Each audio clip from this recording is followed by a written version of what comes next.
Hello everyone.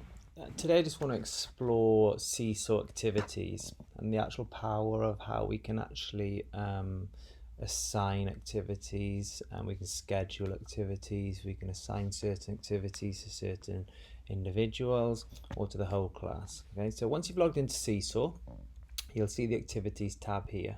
Okay, just quickly while we're here, scheduled are the ones that we've got scheduled, obviously, and archived or anything that we've deleted. Okay, so to begin with, go to browse activities, and this is your library dashboard.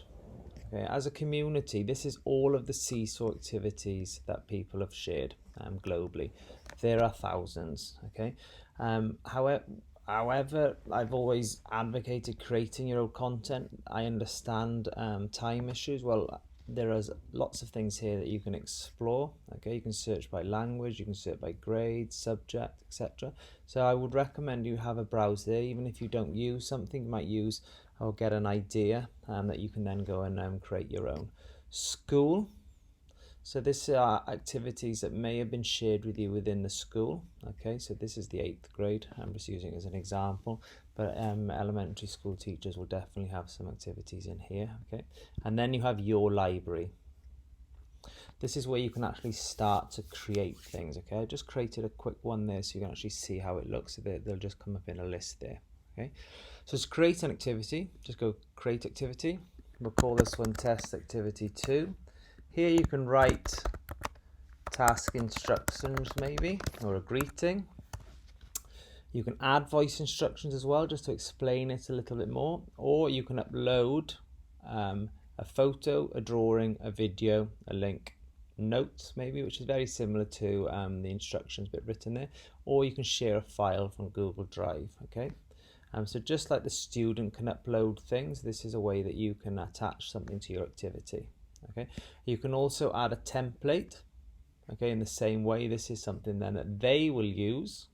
Okay, this was something they can then edit when you share the activity. Okay, so we'll click save. This now will have been saved to my, I'll just go back to my library. I've now got a couple of activities here. What you can do is you can do this in advance if you want to set up a load of activities depending on your schedules, and then you can just come back in here. These activities will always stay here regardless of whether you've assigned them, whether students have completed the work. We're talking in a week's time, 2 weeks time, even next academic year. Okay, so when you come to assign an activity, a good thing with this as well, I'll just add, is there's a number of specialist teachers who are teachers for different classes. Those activities will stay here, so this is also a quick way for you to share with a couple of students in different classes. Okay, save you having to do new activity, or new post for each class. So when we're ready, we click assign. So this is what I see. Okay, I can assign it to the classes here. Okay, so if I could just click it to the whole class.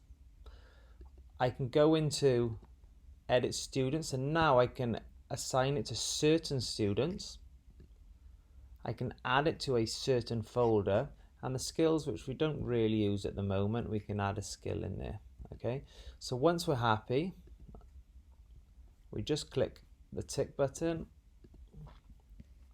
and we can either assign it immediately or the magic button schedule. So we can schedule this for 8 a.m. Monday, 8 a.m. next Wednesday. Okay, or obviously then you've got immediately.